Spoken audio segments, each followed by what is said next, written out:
Hello friend, नमस्कार। मैं दिनेश शर्मा।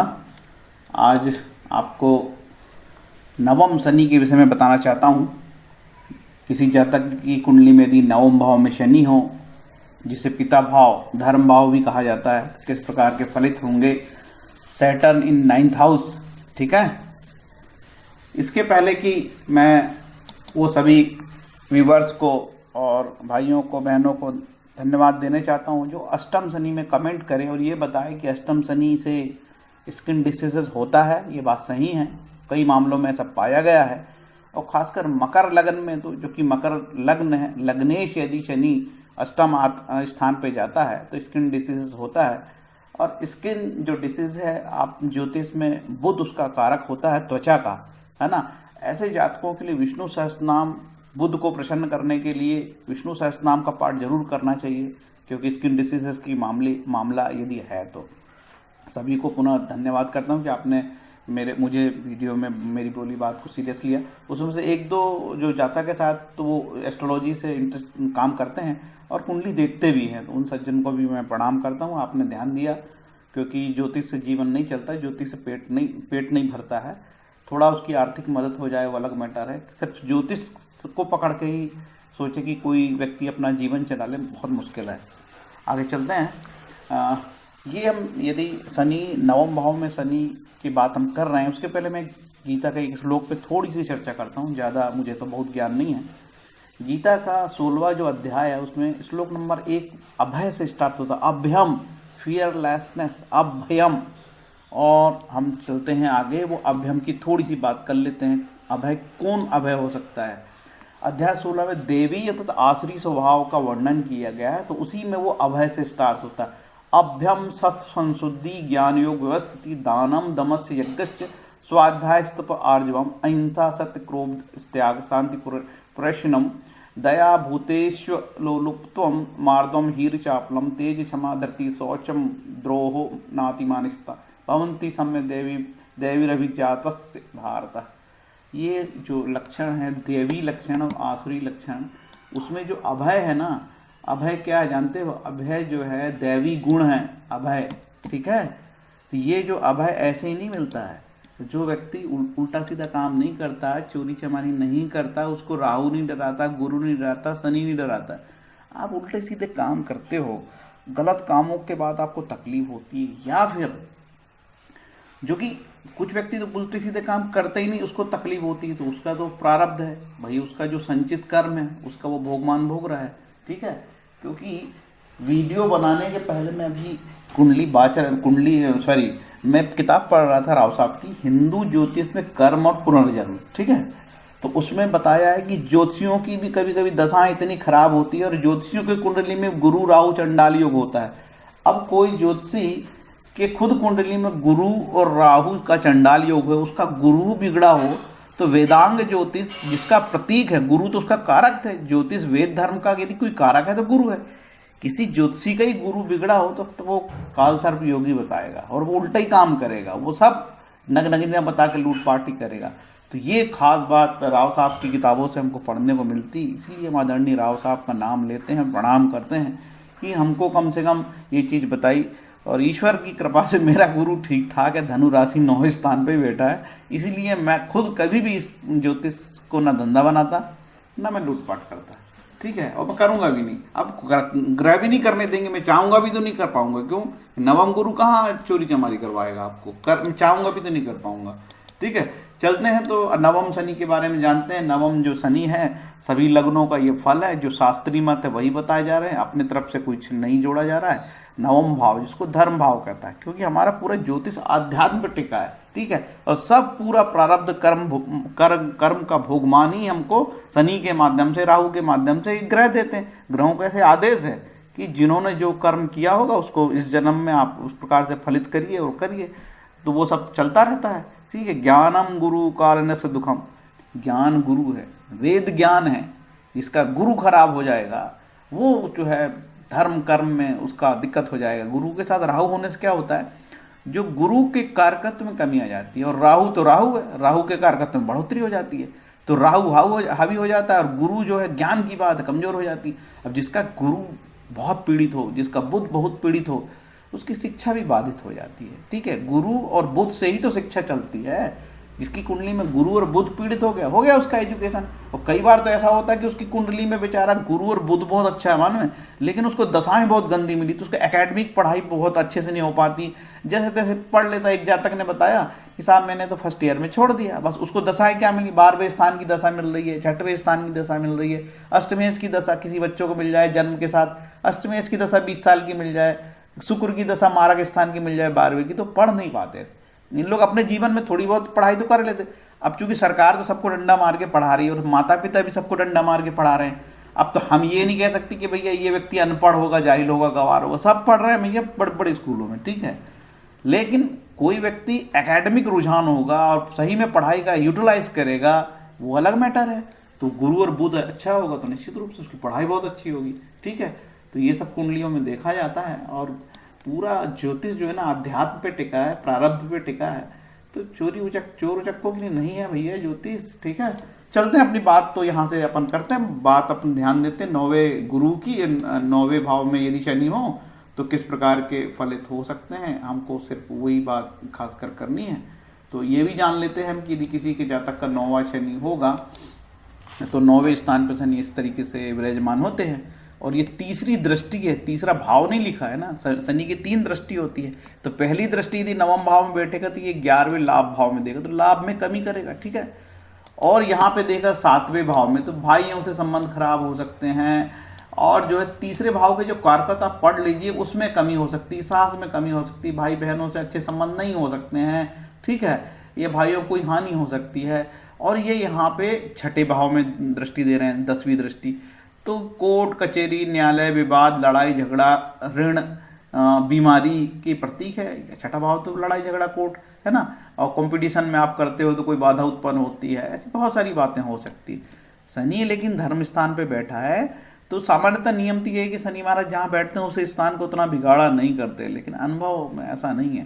शनि जहाँ बैठते हैं उसका भी थोड़ा सा नुकसान कर देते हैं। भाग्य स्थान पे बैठे हैं शनि, तो कोई भी सिंपल बात है, बहुत अच्छे स्थान पे मंदिर पे कोई चोर आदमी को बिठा दिया जाए, ठीक है, लुटेरे को बिठा दिया जाए, तो वो श्लोक पढ़ के 2 लाइन अपने हिसाब की बात कर ही दे देता है। ठीक है, अब कोई लुटेरे को आपने मंदिर का खजांची बना दिया तो 1 नोट तो छुपा ही लेगा 1000 रुपये की। ठीक है, पलक झपकते, तो भले ही वो अच्छा काम करेगा, लेकिन धीरे धीरे अब ये 9वां जो शनि है, पितृ धर्म भाव, धर्म में कोई कमी कर सकता है, पिता से मतभेद करा सकता है।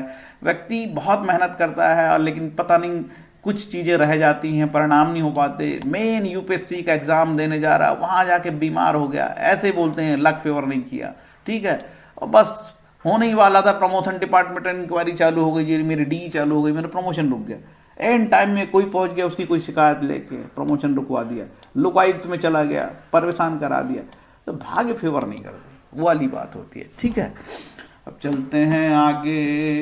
ये इस तरीके नवम शनि की प्लेसमेंट ऐसी है। ठीक है, तो अब आगे चलते हैं और थोड़ा काल पुरुष का भी बता ही दूँ। जब आपकी शनि काल पुरुष में शनि 9वें और 10वें और 11वें भाव का स्थायी रूप से उनको प्रतिनिधित्व मिला है, काल पुरुष की कुंडली जरूर जानना चाहिए। काल पुरुष में शनि 10वां है और 11वां है, इसलिए ये शनि की यदि 11वें में दृष्टि पड़ भी रही है यहाँ से 9वें भाव से, तो मुझे लगता है उतना कोई ज़्यादा नुकसान नहीं होगा, क्योंकि शनि का तो 11वां भाव तो शनि का काल पुरुष का अपना खुद का घर है, तो थोड़ी राहत की बात यहाँ पे हो सकती है। और जो है शनि मकर काल पुरुष में शनि जो है, ये काल पुरुष का फोटो है।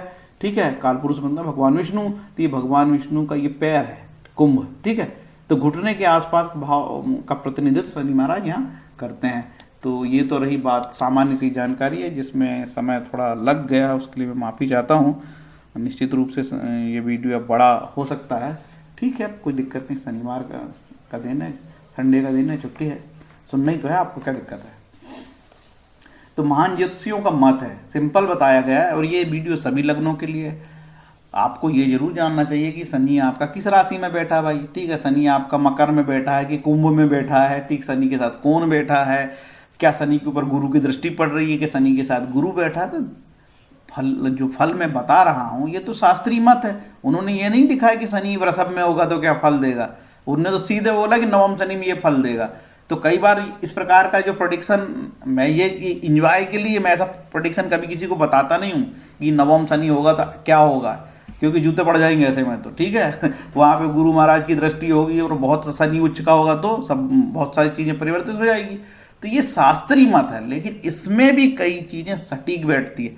सिंपल बात है, नवम शनि मतलब शनि पाप ग्रह यदि भाग्यस्थान पे बैठता है तो सिंपल चीज़ है। अब भागहीन योग जब एक मैंने भाग्यवान योग बताया तो बोले कि भाई शनि यदि हमारा नवमेश भाग्य स्थान पे लाभ स्थान पे बैठे तो शुभ, 11वें स्थान पे बैठे तो शुभ, और वो धन स्थान पे बैठे तो शुभ, लगन में बैठे तो शुभ। यदि वही शनि षष्टम स्थान में बैठ जाए, अष्टम में आ जाए भाग्येश हमारा, तो निश्चित रूप से नेगेटिव हो जाता है।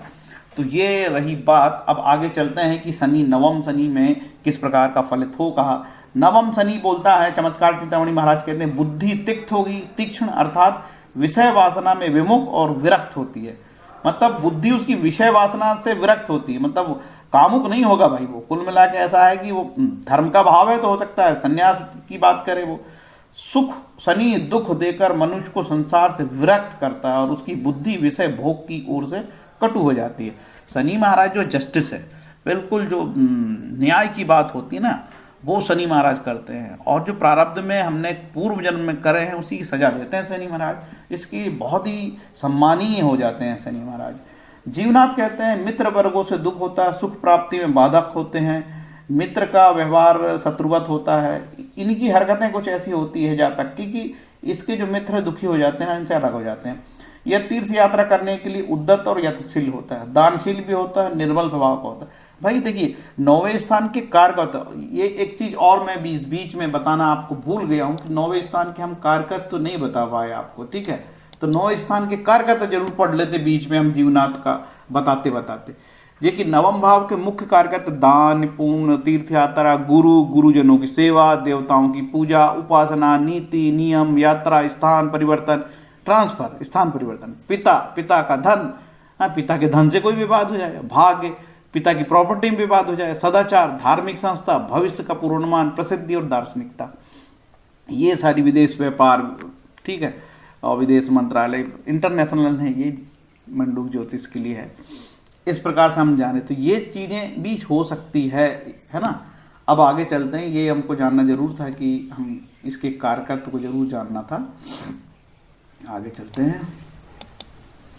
जीवनाथ कहते हैं मित्र वर्गों से दुख होता, सुख प्राप्ति में बाधक होती, ठीक है। तीर्थ यात्रा, अब 9वें स्थान का जो है मुख्य काम ही है तीर्थ यात्रा, उसके तो फलित में कारकों में दिया है तो वो सब होगा। कि कोई भी व्यक्ति यदि शनि 9वें स्थान पे बैठा, कोई जरूरी नहीं कि वह धार्मिक हो जाए, अच्छे बुरे दोनों फल उसको मिलते हैं, लेकिन बेसिकली धर्म में कुछ कमी होती है। महेश महाराज कहते हैं धर्मात्मा शुभ करता होता है, इसके शरीर के अंगों में कहीं पर विकार और हीनता होती है, स्वभाव बुद्धि दुष्ट होता है, जातक सुंदर होता है, ठीक, अच्छी बात है, सुंदर तो होनी चाहिए। खान खाना, अब्दुल रहीम खान खाना साहब कहते हैं मनुष्य अच्छा होता है, जातक लक्ष्मीवान और मीठा बोलने वाला, सुखी और दयालु होता है, बहुत अच्छी बात है। वरामीर साहब कहते हैं धर्मेश उतार्थ सुख भाक, मतलब जातक पुत्रवान धनवान और सुखी होगा, वरामीर साहब ने कहा है, ये तो बहुत अच्छी बात है, जातक पुत्रवान धनवान सुखी होगा। इसके बाद नवम शनि के लिए जयदेव महाराज कहते हैं पुत्र धन सुख से युक्त होता है, इसके शरीर में दोष विकार होने से यह निर्बल शरीर होता है, इसकी बुद्धि और चित्त दुष्ट होते हैं। मतलब पुत्र धन और सुख तो मिलेगा, लेकिन इसके शरीर में कोई दोष विकार, कोई बीमारी हो सकती है। मंत्रेश्वर महाराज कहते हैं जातक दुष्ट भागहीन धनहीन धर्महीन पुत्रहीन तथा पितरहीन होगा। देखो मंत्रेश्वर महाराज जो फल दीपिका के लेखक हैं, इन्होंने पूरा का पूरा नेगेटिव बताया 9वें शनि को, है ना। काशीनाथ महाराज कहते हैं धर्महीन किंतु विचारशील, शत्रु वशवर्ती, क्रूर और सदैव पर स्त्रीगामी होता है, ठीक है, बहुत नेगेटिव बताया। डुंडीराज महाराज कहते हैं धार्मिक तथा शुभ कर्म करने वाला, विकलांग, कुबुद्धि तथा सुंदर होता है। इतना कंफ्यूज कर दो महाराज तो हमारे जैसे कूड़ मूढ़मती जो छोटे मोटे एस्ट्रोलॉजर हम करेंगे क्या फलित बताएंगे हम। वेदनाथ जातक रणवीर धनवान स्त्रीहीन होगा, रणवीर भी होगा धनवान भी होगा स्त्रीहीन भी होगा, क्या बताएं हम, समझ में नहीं आ रहे बोलना क्या चाह रहे वेदनाथ जी। या तो स्त्रीहीन होगा तो धनवान होगा, जातक रणवीर भी होगा।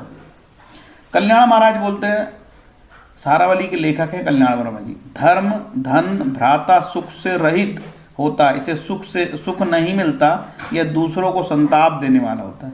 देखिए, इसको धर्म धन भ्राता सुख नहीं मिलेगा और किसी प्रकार का सुख नहीं मिलता बताता है, यह दूसरों को संताप, तो कष्ट भी देता है दूसरों को। जिसके पास खाने पीने को नहीं होगा तो दूसरे को तकलीफ देगा ही देगा ना। वशिष्ठ महाराज कहते हैं धर्म बुद्धिशील से रहित होता है। अधिकतर नेगेटिव बताया गया है। पाराशर महाराज कहते हैं जहाँ तक भाग्य की हानि होती है, देखिए अच्छे शब्दों का इस्तेमाल, जहाँ तक कि भाग्य की हानि होती, जैसे किसी को भाग्यहीन बोला जाए ना, बहुत तकलीफ होती है। कुंडली में, ज्योतिष में, जातक तत्वों में भाग्यहीन भी योग है, मालूम है, लेकिन मैं बताना नहीं चाहता लोगों को। यार किसी को कोई वीडियो पढ़ ले, वो बेचारा कंपटीशन की तैयारी कर रहा है और उसका नवमेश बैठा होगा ये अष्टम स्थान पे, हम कह दे भाग्यशील, बेचारा यूपीएससी की तैयारी में लगा होगा, उसको कितना बुरा लगे। जो भी यूपीएससी की तैयारी कर रहा है उसको कभी भूल के अपनी कुंडली नहीं दिखाना चाहिए। पता नहीं वो ज्योतिषी क्या बोल दे और आपका मन हताश हो जाए और आप वहाँ तैयारी करते करते डेरा दिल्ली में बैठ के सीधे घर पहुँच जाओ, अरे मेरे कुंडली में तो भाग्य ही नहीं, मैं नहीं पढ़ पाऊंगा। भैया चौथे अटेम्प्ट में पास होते हैं लोग, और कई लोगों को 7 अटेम्प्ट मिलता है, 7वें में पास होते हैं, और कोई पहले अटेम्प्ट में पास हो जाता है। तो ये चक्कर में ज़्यादा पढ़ना नहीं भैया, ज्योतिषियों के उल्टा सीधा बताते हैं ज्योतिषी लोग। इसके बाद पाराशर महाराज बोलते हैं नवम में यदि जातक भाग्यहीन होगा, भाग्य की हानि होती है तथा मित्रों से कारावास होता है, मित्रों को कारावास होता है। नवमे मित्र बंधनम भाग्य हानिश्च, मित्रों को कारावास होगा। तो महाराज हम मित्र के कारावास हम क्या करेंगे भैया, हो गया तो हो गया, हम अपना देखेंगे ना पहले।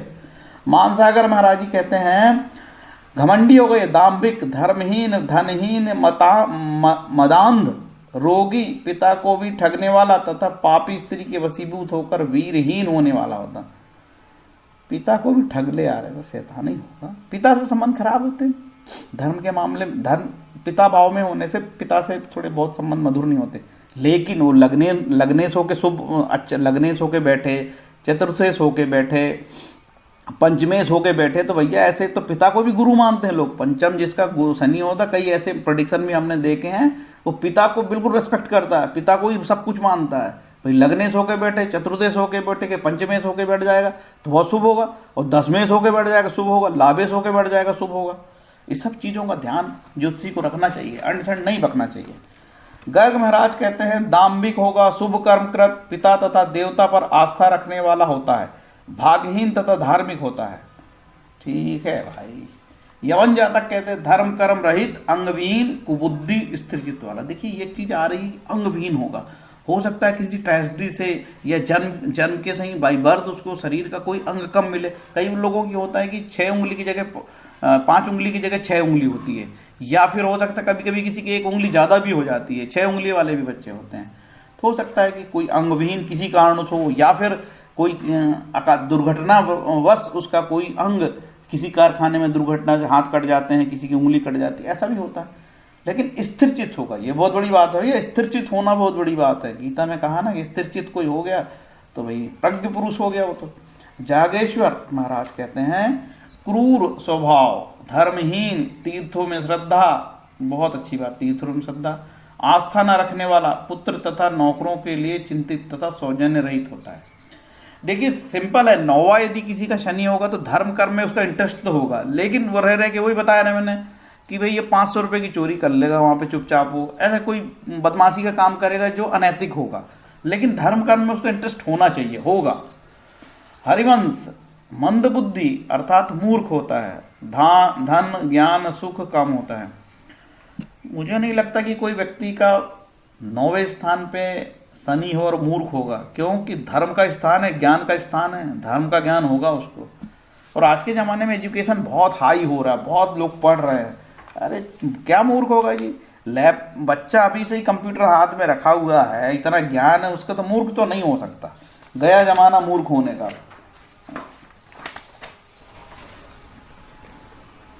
नवम शनि भृगुसूत्र में कहते हैं जातक अधिकार अब पाता है, पुरानी इमारतों की मरम्मत आदि करवाता है, कोई शुभ कोई अशुभ।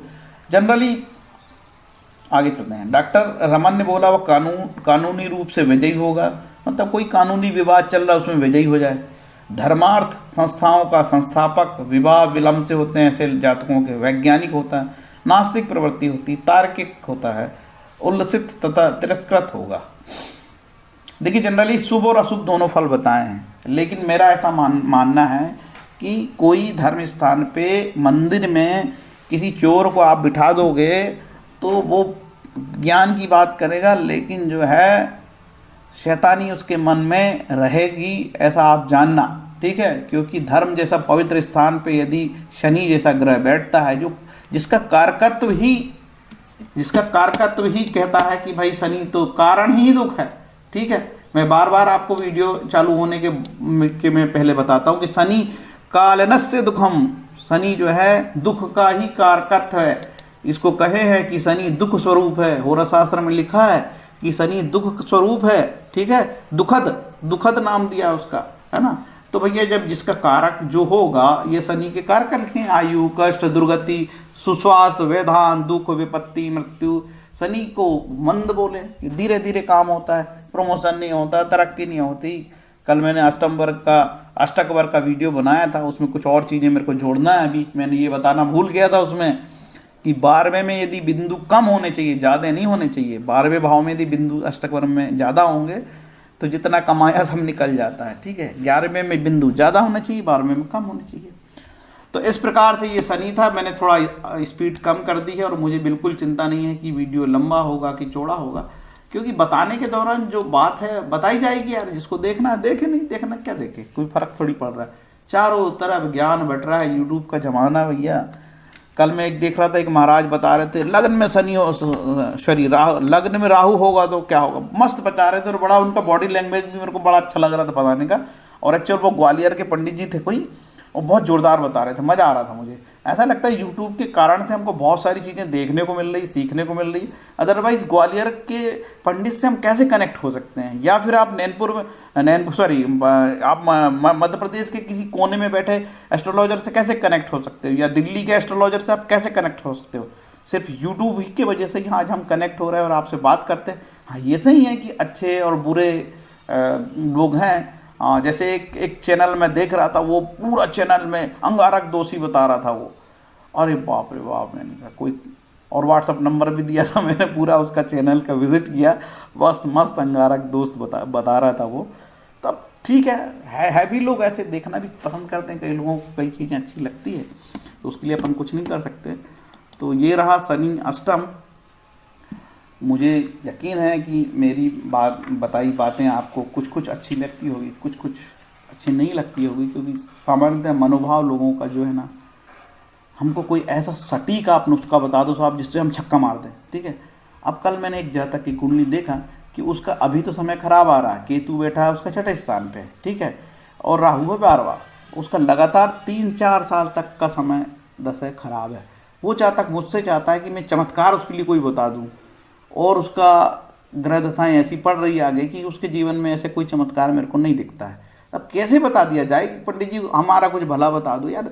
आगे लगातार कंटिन्यू आपके अष्टमेश की दशा चलने वाली है, षष्ठेश की चलने वाली है, और जो है बुरे बुरे घरों की दशा चलने वाली है। तो भाई कोई ज्योतिषी हम कैसे आपको चमत्कार बता दें यार। ना देना पैसा हमको यार, नहीं देना, आप हमारा दक्षिणा नहीं देना, काट लेना, पैसा कम दे देना, तारीफ मत करना, लेकिन जो दिख रहा है वही बताएंगे ना। कैसे चमत्कार बता दें आपको, ठीक है। और आप स्वयं भी कह रहे हो कि मेरे साथ सब कुछ बुरा बुरा हो रहा है, आगे और समय आपकी खराब दशाएं आ रही है, तो बहुत दिक्कत है भाई। ऐसे में हम आपकी तारीफ झूठी नहीं कर सकते भाई, जो वास्तविक चीज़ें बताएंगे हम आपको।